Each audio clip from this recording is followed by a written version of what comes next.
Welcome to Fancom Forum, part of the Grueling Truth Radio Network. As always, James Ernest and Mark Fightmaster. Mark, who's our guest tonight? Well, tonight we've got a great guest, Simeon Rice, and Simeon and I are around the same age, so I remember distinctly watching him play football, and of course constantly rooting against him as I was an Ohio State fan. But it's one of the greats of all time in football, and James, you and I were talking about it before this. For my money and your money, I know you agree, a Hall of Famer. So it is an absolute honor to welcome Simeon Rice to the show. Hey, thank you for having me. Mm-hmm. So, how you guys doing? Doing great. Just been covering some of the other big guests we've had on some of our other shows, and just looking forward to this interview. Okay, good.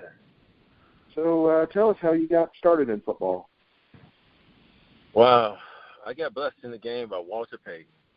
One Walter Payton, growing up in the south side of Chicago, watching my Monsters of the Midway, and they had one young player when I was called Walter Payton that had a heavy influence on what I wanted to do in football, as achieving and hardworking and just one unique specimen, and in my mind, the perfect football player.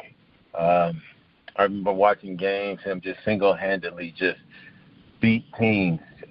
In my mind, from my mind's eyes of a child, watching him collect 100-yard games, being durable, catching the ball out the backfield, all the sensational runs.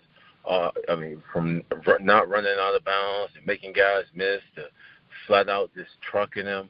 He was one unique being, his human being, and the way he carried himself off the field, it lended itself a certain uniqueness to what I wanted to do, and I kind of gravitated towards him, and I just loved his hard work. I loved his story. I read all his books, so I was in pursuit of being similar to my idol or like my idol.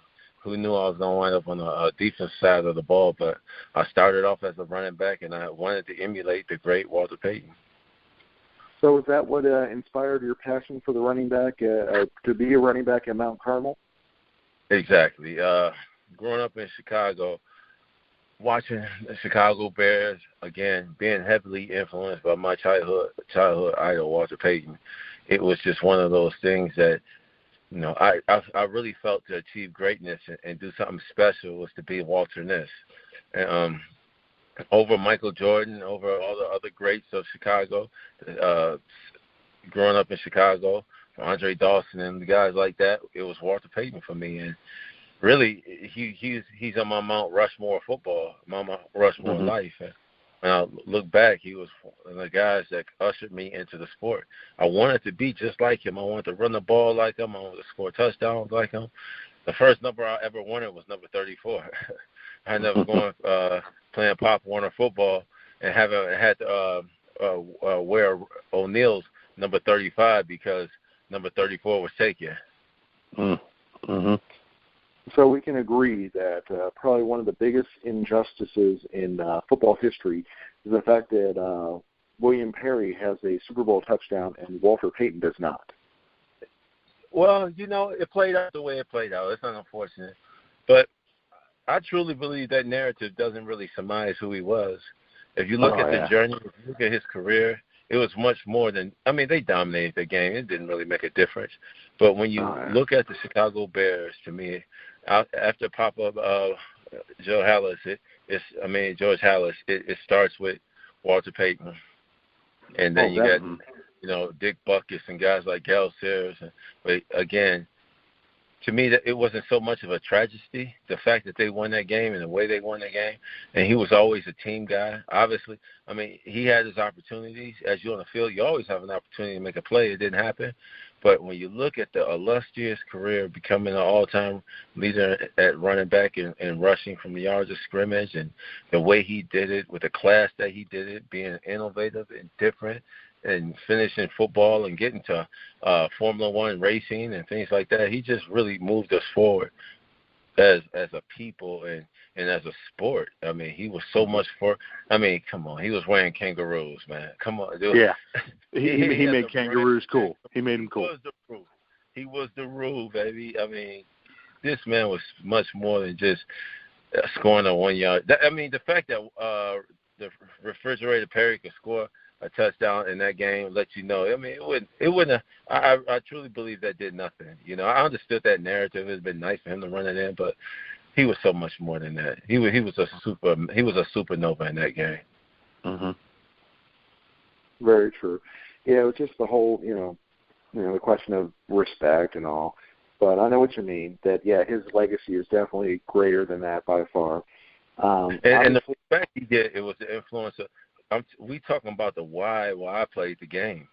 You know, he ushered he birthed a whole nation full of young naysayers into the game that wanted to play the game and be different and work hard and build themselves in the off season. Again, he was, the respect goes in the sport and beyond the sport. He was an influencer of the sport. I mean, he ushered. I played the defensive side of the game. The ball dominated on the highest level, and I'm telling you who my early influence was, and it wasn't a defensive player. It was Walter Payton. Yeah. If it was no Walter Payton, it would have been no Simeon Rice. It was for his influence. It really sparked what was going to be an amazing career for me. And when I met him my rookie year coming into the league, I met him, and I never forget him. I'm rookie of the year in the NFL and doing all this sensational stuff my rookie year, and I meet him at the ASU where we played in the old Sun Devil Stadium, and then I was like, Peyton, I'm in pads, helmet, I'm in the NFL. I'm like, Peyton, and I'm just like, oh man. I was like, Walter, I just want to let you know that you were my childhood idol. I idolize you, I respect you, and you're the reason why I play this game. And he tells me, he says, Simeon. First of all, I couldn't believe when he knew my name, I could have passed out. Cause if you know me, I'm not a starstruck type of guy. I make movies. I don't really get caught up into that, but he holds a special place in my heart, and it's humbling. And he said, Simeon, he said, if I had your abilities, I'll be playing a game right now.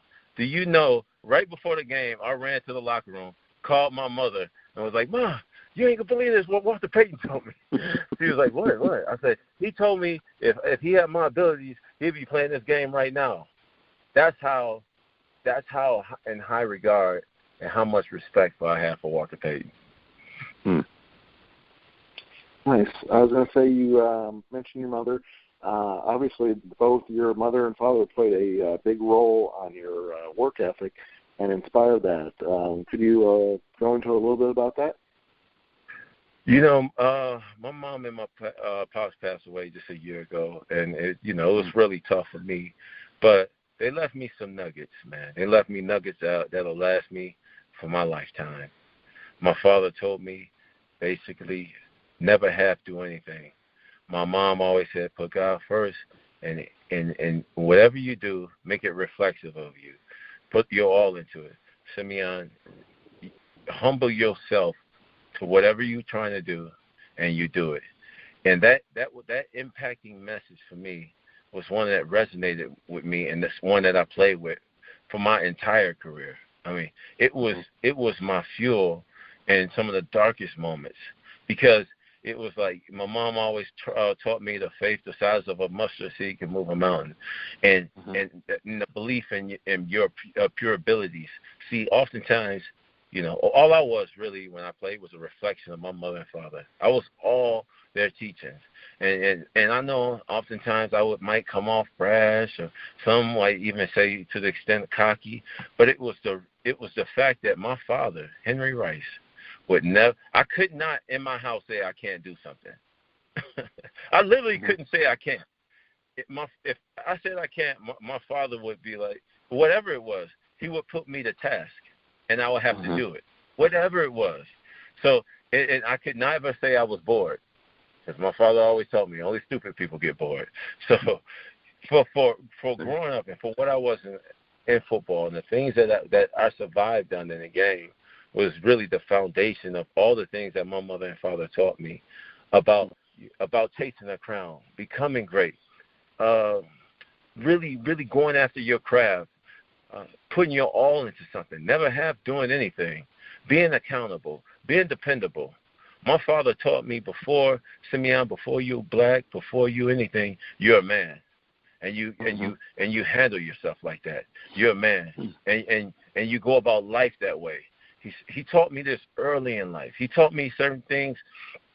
When I look at the climate of today, the things that I look at most is like, you still have to have that mind's eye where you're able to download what's going on outside and really register and figure out what's best for you, what's best suited for you, as opposed to just being spoon-fed everything. My father always taught me to look at things from a deeper perspective, in which I always kind of implemented into my life.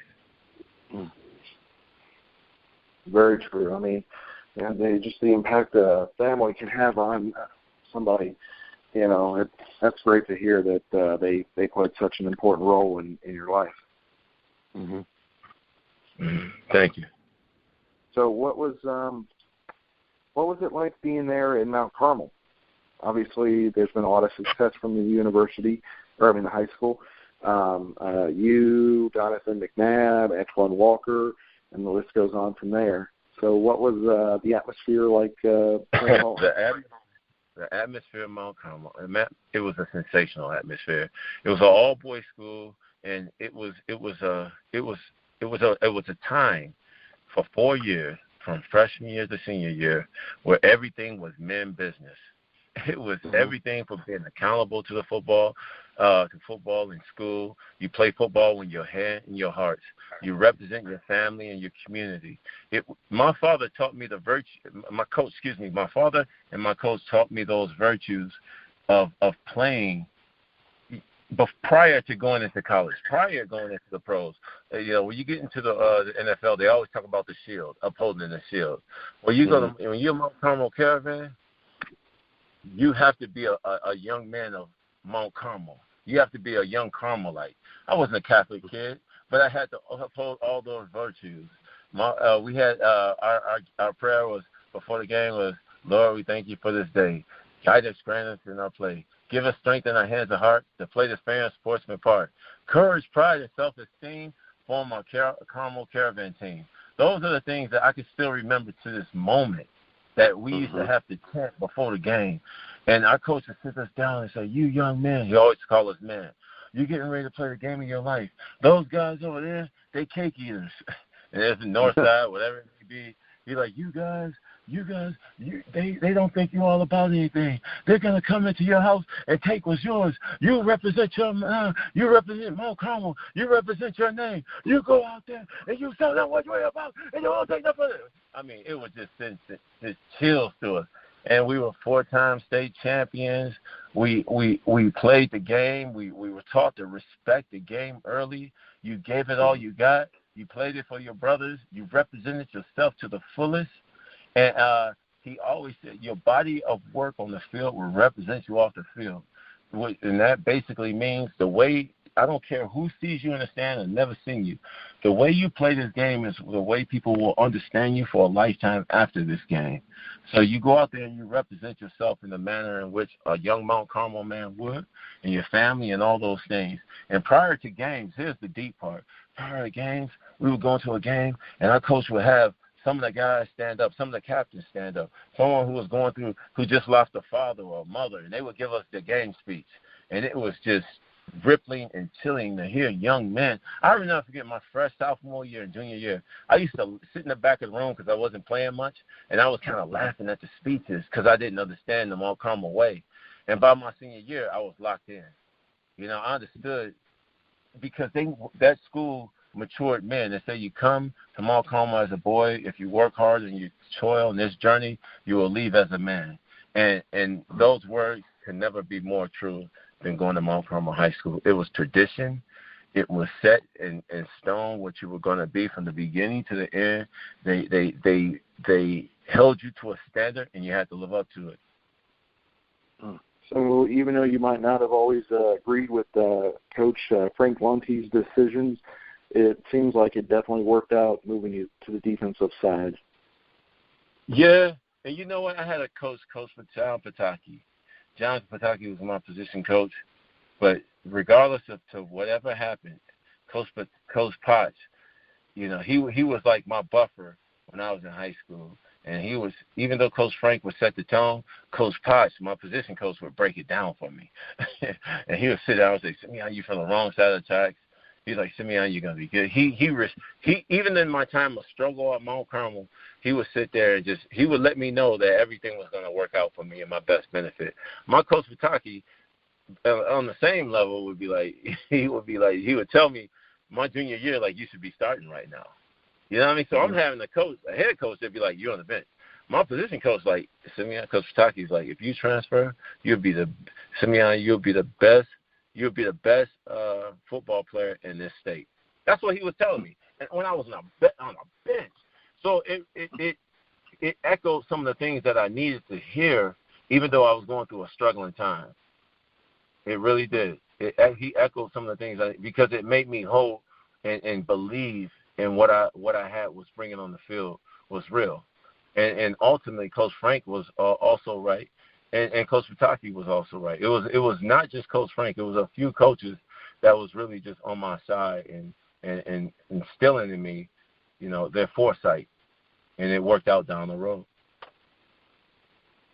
Mark, with you being such a big fan of his rivals in college, I'll turn over to you the college portion. All right, sounds good. Simeon, was there even a choice for you? I mean, were you destined to go to Illinois, or do you? No, I wanted to go to Michigan. I wanted to go to Michigan. Did you? Okay. Yeah, I really did. I went to Michigan football camp in high school. Mm-hmm. I went to Michigan, and all the coaches was. I did really well in the football camp, and I was a big standout at camp. When I went back to Mount Carmel, I was sitting on the bench. So, So all that stuff that I was doing in camp, they wasn't really able to see. And back then, when I was in school and coming up, they could hold your letters, you know. So I didn't even know I was getting letters Division I schools until the playoffs of my senior year. Okay. So, well, you know, I'm glad you went to Illinois instead of Michigan. But you know, that's the Buckeye in me talking. Right. What was it about Illinois then? If you enjoyed your time at Michigan and all that stuff, what was it about Illinois that drew you there? The fact that they were playing Michigan didn't recruit me. Okay. Simple as. It was as simple as that. I was like, Illinois was the only school in the Big Ten that recruited me. So I was like, okay. You know, it was Nebraska came in, Boston College. I wasn't a big recruit because, again, I played my junior year, but I was pretty much on the bench.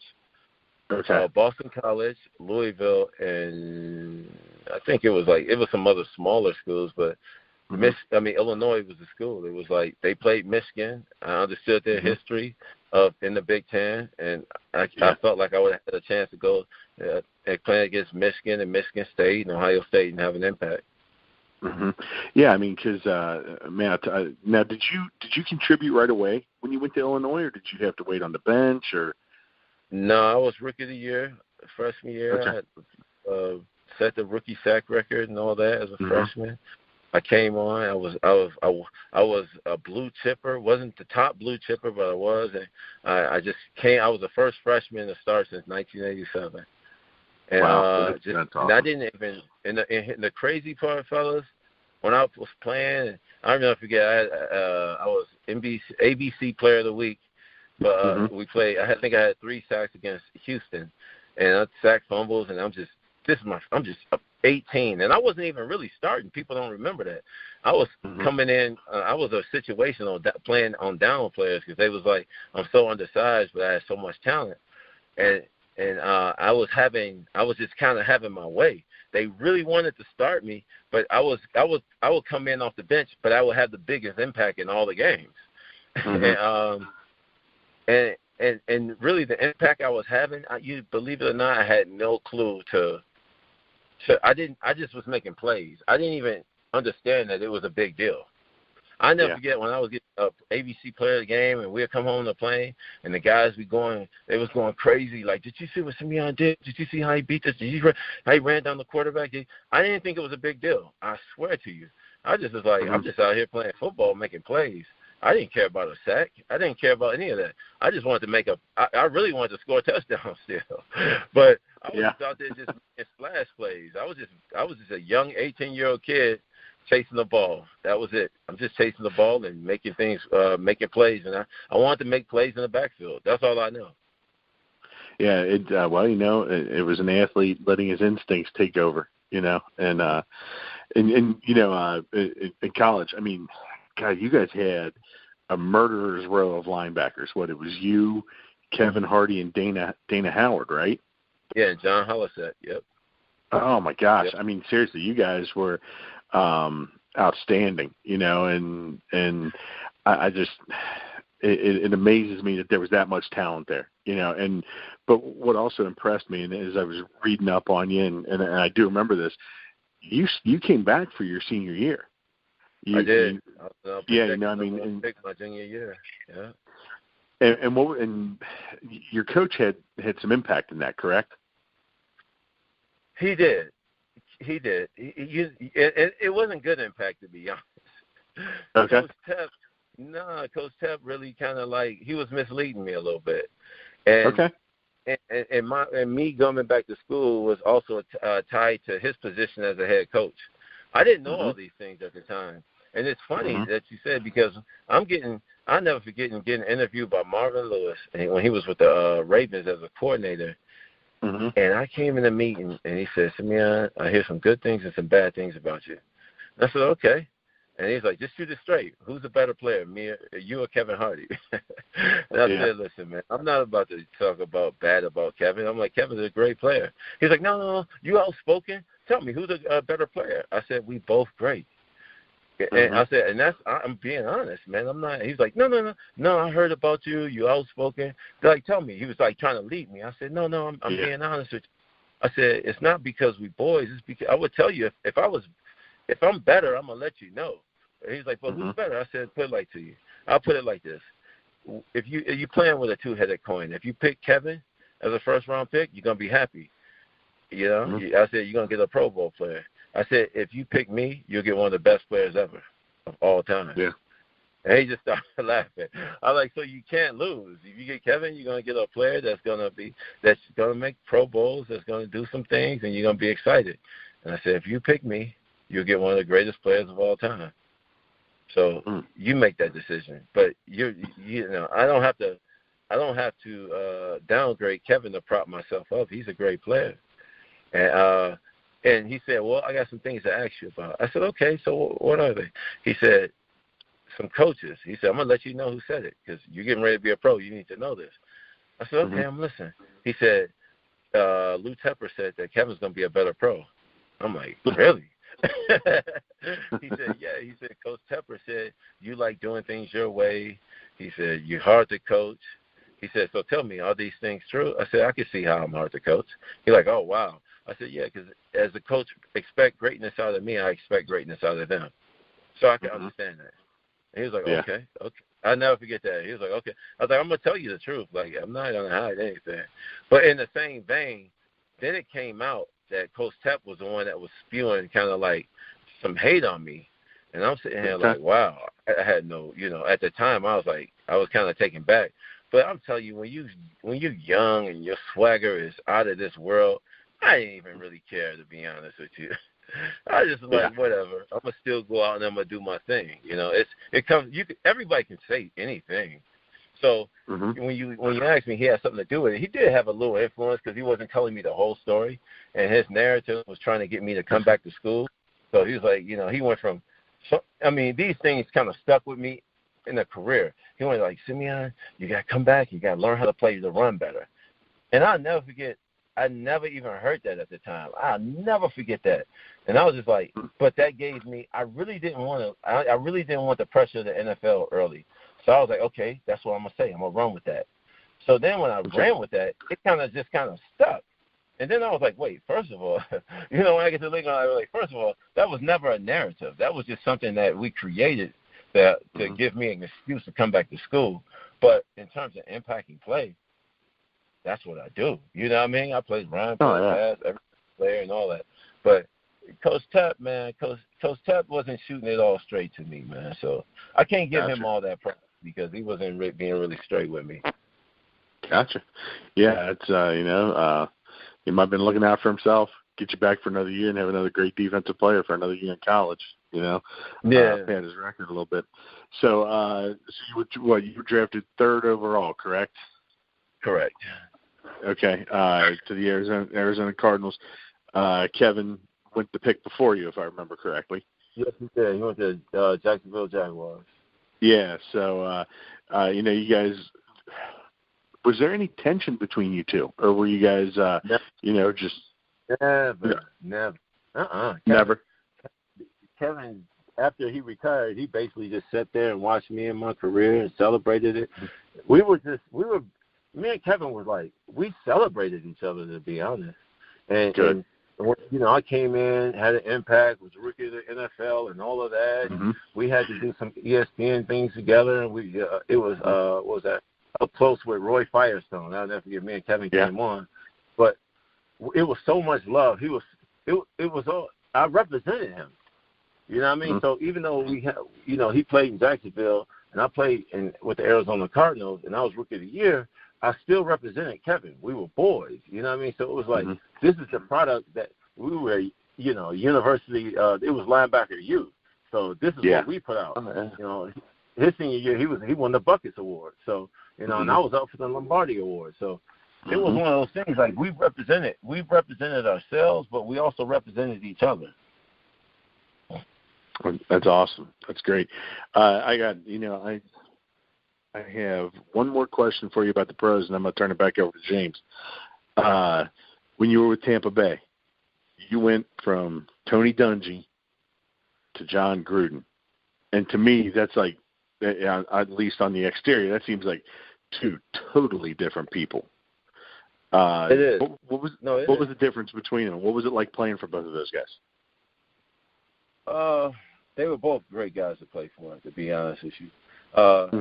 Nothing to distract either or. One was just was proficient and an expert defensively. One was proficient and an expert offensively. Tony was a little bit more regimented in his approach to football. In terms of how he handled the game, it was a high level of discipline. It's the same thing with John, but not. It was more relaxed environment in terms. John might cut practice short. You know what I mean? John was so much. Both of them was player coaches.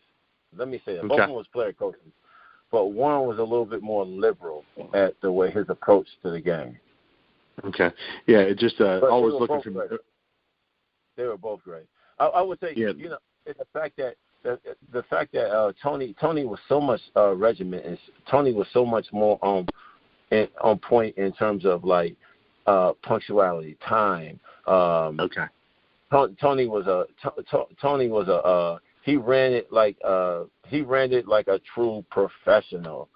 John was a true professional, but he brought a little bit more flair. He brought a little bit more charisma, his own personal charisma, with his approach to the football. It might rub some people wrong, and some people might like it. But Tony is going to be the same way with everybody, and you're going to always know where you stand with him, and he's going to be fair, and it's not going to be so much more coach don't like me or this and that. You won't get into you ain't going to have any of the riffraff with Tony because it's going to be he's just a great coach. You know what you expect from you, and that's the thing when everybody want to know what they can expect from a coach. Sometimes with John, you might not know what to expect, but he is still a great coach. It was a fun atmosphere. Yeah, Tony. Just from the outside looking in, obviously, Tony always kind of struck me as like the father figure, kind of coach. You know what I'm saying? Like he was always, maybe even a little more gentler, kinder, than Gruden. I mean, but people call him Chucky because he looks like the doll from the horror movies and all that stuff. And he always just seems a little bit more intense. Tony is a figure to some guys. I mean, I have a father, so it wasn't so much that. Yeah. such a respected man. He's such a respected human being. John might line up in pre-practicing sometimes with the players. Okay. John to get that quarterback and be throwing the ball around at practice. You know what I mean? So John is going to jump in there, and he's not always going to have the coaching hat on. He's going to have a player hat on. He's going to be. It's all different styles, and they all work. Gotcha. Well, James, I'm going to turn it back over to you. Excellent. Well, fans, we greatly appreciate you listening to our interview with Simeon Rice on Fancom.fans. Let's see. So, Simeon, how big was that Super Bowl win? I mean, just what a relief, or how did you feel with winning the Super Bowl? The Super Bowl for us was about cementing legacy. It really was. It was about cementing Hall of Fame bids. It was about all of those things, because you got guys that pretty much did it all, from having all-pro honors to MVP honors defensively. We pretty much did it all. But now you had a collection of guys that was able to say we winners, we champions. With the product we put on the field can win a game, not just a game for you, but can win a championship for us. So it was about cementing legacy. It put us in the halls of, it crystallized us in the halls of some of the greatest defense, if not the greatest defense that ever, collection of guys that ever played in the NFL. And our defense was so good it was an offense. That we were putting up, we were scoring points. We were we weren't just stopping teams. We were taking the ball away. That's heavy. We had two offenses on the field. Our offense and our defense was our offense. And and we didn't have the greatest offense. So whatever our offense couldn't do, our defense can cover it up. We were so unstoppable. Teams, I never forget, teams had to 3-step drop us. Like when I see teams dropping back with 5-step, 7-step drops now, throwing the ball around, I could look and say I would have had 30 sacks in this decade of football. I would have averaged 20 sacks a year. With the way they throw the ball around, it would have been ridiculous. Like, this is a passing league. You couldn't throw the ball against our defense. We were that prolific. Yeah, myself, Warren Sapp, Derrick Brooks, Greg Spires, Booger McFarlane, Derrick Brooks, Shelton Quarles, Brian Kelly, Dwight Smith, Rondé Barber, John Lynch. I mean, we had a stacked house. And a ridiculous talent. We play off each other. We had a ridiculous level of ability, and it started up front. It started with me and Sapp. You know, when you got guys that we were blitzing teams without calling blitzing. We didn't have to implement, like, we could all be in a secure defense, in a cover 2 style defense, but we had the guys up front that could just flat out go get the quarterback every play. So you feel the comparisons between your team and the 85 Bears are definitely deserved? It is deserved. It's deserved, but you got to keep in mind, the 85 Bears is near and dear to my heart. They 81. I mean, I'm a kid still at heart when it comes to 85 Bears, but those collection of guys, from those guys that played that game in that style in that way, from Richard Dent to Mike Singletary, Dave Dorson. I mean, those are legendary guys, man. I don't want to praise what we did so much, even though it's praiseworthy. So that they were all great, you know. In my mind, the 85 Bears is always going to be number one. That's just me. They the beginners of it. You know what I mean? I don't care what our defense is able to do. I don't care how many Hall of Fames on that. That's the Chicago Bears. I still got a certain place in my heart for that squad. Besides football, you've done a lot of interesting things. What was it like playing professional basketball for the Philadelphia Power? Oh, my God. You really went there? That was fun, man. It was a great time. It was right after I got Rookie of the Year. I felt, unfortunately, when you're young and you're tenacious, and you don't do all the right things, right? But you take enough risk. That's what being young and dangerous is all about. You're immortally young. You're a young savage. You do what you want to do. I never forget. Our GM called me and said, "Simeon, if you play basketball, then you're gonna lose your contract." I said, and I forget. This is me talking to my GM. I said, if you only take my contract, then take it, because I'm playing basketball. Then it ain't my contract, then mine. Because if you can take money from me, then it ain't my money, because you can't take what's mine. And I hung up the phone and went and played. And I was really trying to keep it quiet, but inside the NBA came and followed the game and the practices and all the guys. And I went to practice under an unassumed name, so no one really knew who I was. They actually thought I played basketball, and they thought they played against me in Illinois until it hit inside the NBA. Then it got out, and then it got crazy. And then everybody's like, "Whoa, you Simeon Rice?" All of that. And then, oh, my God. It kind of made it hard for me to have success the way I wanted. But I was balling in that league. I was doing well, man. It was starting for me. It started up well for me. I was playing 2 and 3. I mean 3 and 4. I was playing 3 and 4. I was having a good time, man. But it really that traveling, that playing semi-pro basketball, that traveling city to city, it really made me have a certain high level of respect for where I was in football. It really, how the guys were struggling to just pay bills, and we had a FELA contract, but I had a Nike contract, and all the guys I got all the guys on my team Nikes, and we sitting on the bus eating McDonald's, traveling and we was playing like 40 games, and I'm like, this is a rough. These guys are trying to make it to the NBA, and I'm like, it really gave me appreciation for where I was in my life with football, which ultimately helped ignite what was going to be even much more of an impactful football career.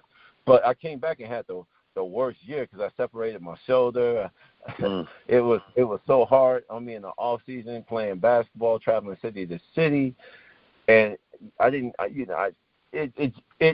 had a letdown year in my sophomore season. I think I finished the season with 5 or 6 sacks. And I was like, okay, I gotta get back to being me. I gotta take I can't. I had success, and I didn't have the same appreciation for the game of football that I should have, and I had to put my endeavors back into the game. So it sounds like it did help you refocus. It helped me refocus. It really did. Because to be able to lose something that I've earned my whole life, and I never had a season where went so tragic in my sophomore year. Then I came back with the double sacks and went on the Pro Bowl and did all those things, but it all stimulated from that one off season where I did lose sight because I had success, and I had so much success. And Vince Tobin was right. My head coach, he called me in the office and he said, "Simeon, you gotta stop saying you're gonna be a Rookie of the Year." And I was like, "I am gonna be Rookie of the Year." And then I got Rookie of the Year. And he called me in the office and he said, "Simeon, you really didn't understand how hard that was," because I didn't. I really didn't. I was like, "Oh, this ain't even seen my best yet. I'm a rookie." I had too much swag. I needed to fall down to get back up, to realize and have an enlightenment to say, you know what, this could all be taken away from you. You got to start respecting the game more, Simeon. Yes, you're successful.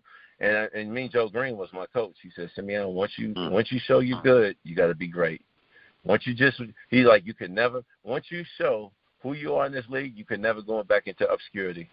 You showed you got greatness. You can never be good anymore." I never forget he told me that.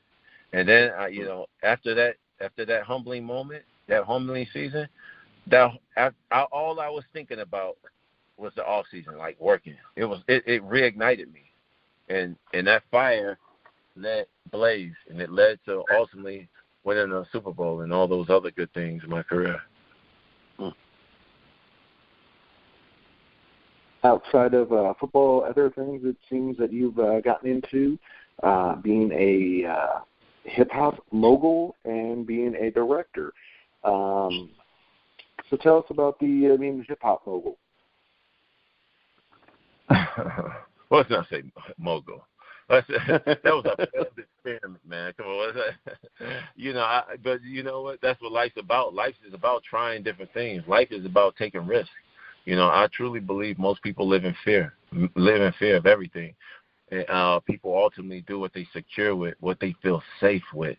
It might not ignite their soul. It might not set their heart free, but they feel safe. People want to feel safe. Mm-hmm. And I want to feel safe, but I won't take safety over feeling enlightened. If it takes me to live on the edge of life, to feel that effervescentness of what life can bring, to feel alive, I got to feel alive. And to feel alive sometimes is putting myself in the public eye. It's standing under the hot lights. It's standing and having the world look at me under a stage or under a microscope where I have to perform at my very, very, very absolute best. And all the friends of mine at the time and guys I knew wanted to get into hip hop and they wanted to get into music, so I felt like I was that caveat. And we started a label, Juggernaut Entertainment, had an artist come out. Believe it or not, I was one of the first labels that started and was supposed to sign Kanye West. And they were like, you could have signed Kanye? They brought me his music, and I'm like, man, if you'd have signed with us, nobody would have known who he was. We had no clue to what we were doing. We were shooting music videos, hollering at chicks in Miami Beach and having a great time on my dime. It was a young way. It was the way we were trying. Having success and having celebrity doesn't give you knowledge. It just makes you dangerous to get yourself in a lot of trouble and lose a lot of money. And after that little failed experiment, I said to myself, because I've always wanted to get into film. Film was something I've always loved, and script writing and things like that. I said, when I get an opportunity, I'm going to go to school, and I'm going to learn this thing the right way. So after I retired from football, I went to film school, learned the trade, learned the art of directing, and after I sold the show, my first thing, I sold the show to HBO. That was successful. Couldn't believe I sold an idea. And my next quest was to direct a movie.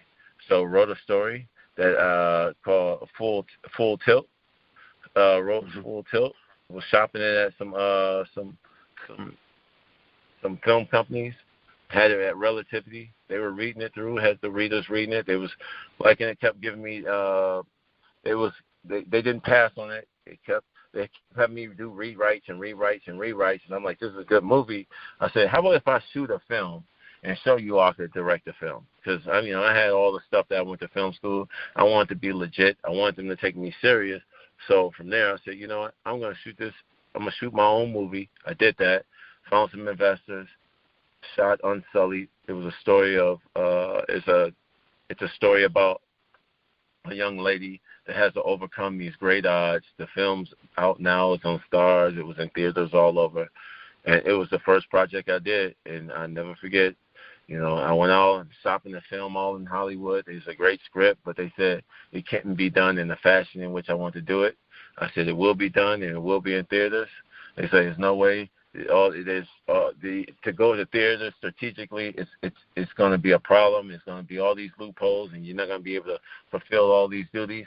I took it on, did it all myself, had it in over 170 theaters worldwide, and ultimately was able to fulfill my goal of getting it into theaters. Learned the business from the inside out. Then I joined a company. Now it's with Lionsgate, and the film is doing great. It's on Stars. You can watch it. It's on every format in which you watch media format in which you watch movies, from iTunes to PlayStation to Xbox to Netflix and everything. So you could stream the film from wherever you watch the movie, and it's a great movie. Unsullied. I was going to say, I saw the trailer for it earlier today. I was extremely impressed. Just how the empowerment of your female character in it and how she changes from the start of the movie to the end of the movie. I don't want to give away too much, but just, the development of the character and that great young actress that you had in the movie, it looks tremendous.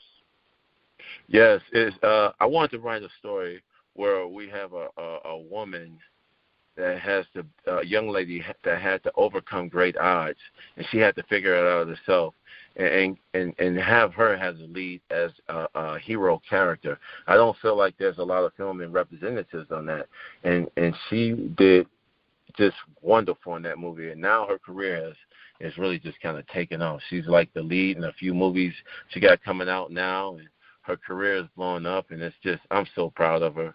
I'm so proud of her, and I'm so proud of what we were able to do together. And it's a great film. And if you got a chance, check out Unsullied. It's on Stars. It's on, again, every platform where you can watch movies, and I got many, many more to come. I've heard rumors that there's you and Spike Lee are working on a project. Oh, yeah, that was a project that I sold to HBO. He was supposed to, they hired him to be the showrunner. I created the show. So we'll see how that manifests, really. That's just where we are with it right now. Excellent. So you've been working a lot with Fancom.fans. Tell us about that. What's that all entail?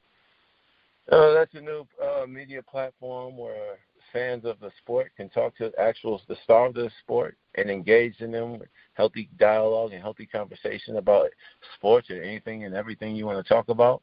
It's a great platform now, because when you go to Twitter and you go to other different platforms, it's a lot of trolling going on, it's a lot of bullying going on.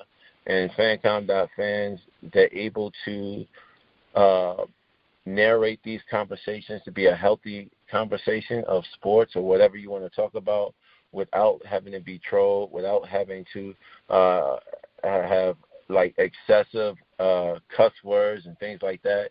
Through algorithms, the company has been able to manifest itself where they can really make sure that the conversation is healthy and a conversation that you could talk to some of the best sports stars or your favorite sport and games, and you get the inside of the sport. You could talk life, you can get advice and all those things from all the greatest stars that you've seen in the game. And it's a really great platform that links the fans to the sport heroes.